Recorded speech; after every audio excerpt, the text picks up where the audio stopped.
Good news for working people here. Democrats have introduced a $15 minimum wage bill. So this is the Washington Examiner. Representative Bobby Scott, Democrat of Virginia, the new chairman of the Education and Workforce Committee, said Wednesday that he would introduce legislation to raise the federal minimum wage to $15 an hour, more than double its current rate of $7.25. The legislation would also index the new rate to inflation, which is vital, and I'm so happy they're making that part of it, and gradually phase out the exception for tipped workers. I agree with that too. Quote, "There's no place in America where someone working full-time and making the $7.25 federal minimum wage can make ends meet," Scott said in a tweet Wednesday. Today, House and Senate Democrats are introducing the Raise the Wage Act to give roughly 40 million workers a raise. The legislation is set to be officially unveiled later Wednesday. House Speaker Nancy Pelosi, Democrat of California, has previously said she backs a $15 an hour rate and will make passing legislation on it a priority. So, listen, they're right.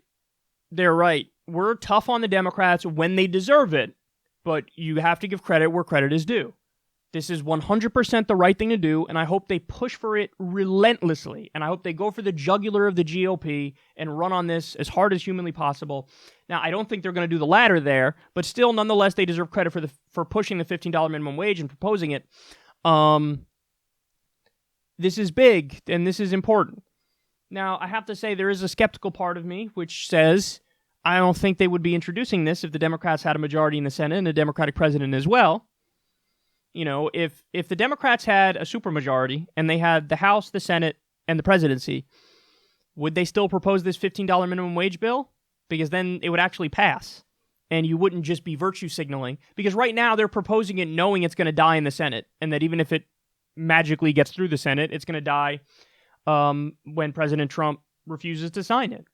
So they know it's not going anywhere, which allows them to now be bold and be like, we're for the people, $15 minimum wage. But if it was the Democrats controlling everything, would they push for it? I hope the answer is yes, but I don't know. But, I mean, it's still good that they're pushing for it, and maybe I'm being too cynical, and they would push for it if they controlled everything, but that's yet to be seen, and we don't know. I'm sure there will be a time in the future where you'll have Democratic control of everything, and then we'll see what they do. We'll see what they actually prioritize, but this is a wonderful idea in terms of the substance of it. It's a wonderful idea in terms of the politics of it, and we'll see exactly how everything unfolds. Now, I want to show you this Jeff Stein tweet because it's really important. He says, in 2015, the $15 an hour minimum wage bill had 56 co-sponsors in the House and 5 in the Senate. The number of Democratic congressmen backing $15 an hour now has more than tripled in 4 years to 200 or to plus 200. So what I take from that is your public pressure and the Fight for 15 movement, all the credit in the world to the Fight for 15 movement, but all of this pressure from the grassroots is forcing them to the right position, which is great. That's what we want. Doesn't matter how they come to do the right thing, as long as they do the right thing and we get our goals implemented, that's wonderful. So I think this is great. Now, you're going to have the Ben Shapiros out there, and you're going to have the other silly people on the far right pretending like this is a terrible idea, and this is, terrible for the economy, and yes. It reminds me of my favorite tweet of all time, which says something along the lines of, forgive me, I'm going off the old memory bank here, something along the lines of, you see, like what a libertarian would say, you see where this line on the graph meets this line on the graph? Yeah. Well, that's why the poor should starve.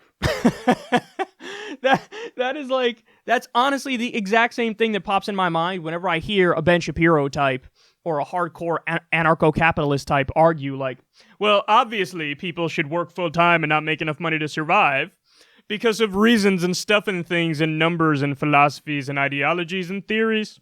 I'm a really smart person. Or you're a callous douchebag and you don't understand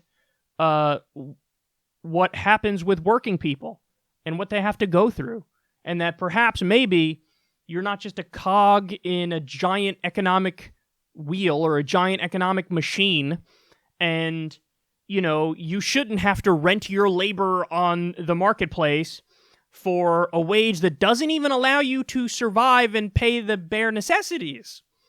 So for those types who are going to pop up out of the woodworks and act like, oh, this is a crazy idea. Do you even get economics, bro? I love those clowns. Here's your rebuttals to them, because honestly, their arguments are on a foundation of quicksand. If the minimum wage had simply kept pace with inflation since 1968, so in other words, if the minimum wage was the same today as it was in 1968, today it would be $11.76. So now it's $7.25. That wage is artificially low. Again, if it just kept pace with inflation from 1968 until today, it'd be $11.76. If it kept pace with productivity gains, you know what the minimum wage would be today? $21.72. Now, those are devastating facts, in my opinion, to the clowns on the right who pretend like this is a terrible idea and it would somehow hurt the economy, when, guess what? The people at the bottom need money. And when they get a raise, you know what's going to happen? They're going to spend it because they have to. So that's going to actually help the economy. It's the difference between supply-side economics, the trickle-down garbage, the Reagan bullshit. It's the difference between that, which we know doesn't work, always leads to boom-bust cycles, and demand-side economics, which is the left idea of economics, which does work. So you give those people a raise, they're going to spend the money, it's going to help the broader economy. You give another tax cut and you give a couple $100,000 more to the top 0.01% guy, you know where that's going? Right in his bank account. That's where it's going. So, and that's been proven. They hoard the money. Corporate profits get hoarded.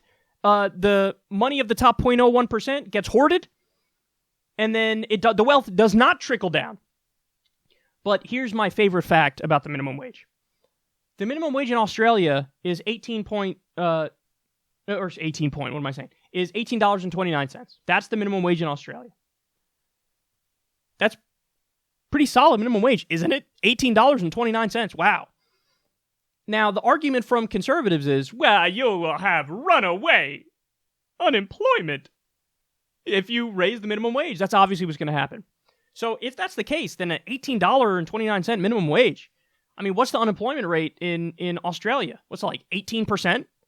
Because nobody can hire anybody because they can't afford it, because $18.29 is a lot of fucking money. Who the fuck can afford that if you're a small business owner?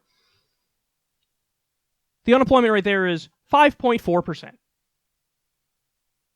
So understand that the studies show that argument is not true, because libertarians always have to default to theory. When you look at the empirical data, they're often proven wrong. But their theory is, well, it's just basic math. If you raise the wage artificially of what the business owner has to pay, well, then he can't afford to hire 5 workers, so he's only going to hire 3 workers.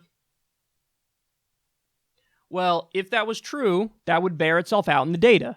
And when we raise the minimum wage, you would see this giant increase in unemployment. We haven't seen that. There have been instances of the unemployment rate even going down in some places when we've raised the minimum wage. Sometimes it stays steady. Sometimes there's a slight tick up. But either way, it is not what they claim will happen. Their argument is, hey, every time you raise the minimum wage, it's artificially raising the wage, and unemployment's going to rise dramatically. And that just hasn't happened. Again, Australia, $18.29 minimum wage. They have an unemployment rate of 5.4%. So they're just wrong. And what they're trying to do is rationalize a system that lets people work full-time and not make enough money to survive. And that's honestly callous and really stupid as well. You know, believe it or not, Tucker Carlson made this point, but the market system exists to serve us. We don't exist to serve the market system. So if it's no longer serving its function of creating better lives for everybody and having a higher quality of life and making everybody in the society happy, then why do we even have this system? The libertarians want you to shut the fuck up and fall in line and get in the system, and even if you have to work full time and not make enough money to survive, tough, that's the way the market works. The market is not our God, overlord, emperor. So we can and should tweak it effectively and efficiently in order to improve everybody's life. So this is just basic marketplace regulation. The logic of the minimum wage is the same logic of, hey, maybe we shouldn't have child labor laws. It's about moral prioritizing. Hey, is it a fair thing to have somebody work full-time and not make enough money to survive? Well, we think no. Yes, the overwhelming majority of society thinks no. So maybe we should probably have some laws in place and some rules in place to make it so that if you work full-time, you make enough money to survive. The libertarian goes, how dare you?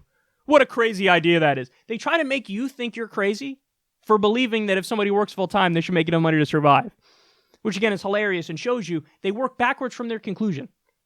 They're more married to the idea of the ideology and of the theory than they are about the well-being of people, which is one of many reasons why libertarians on economics are just insanely off base and comically so.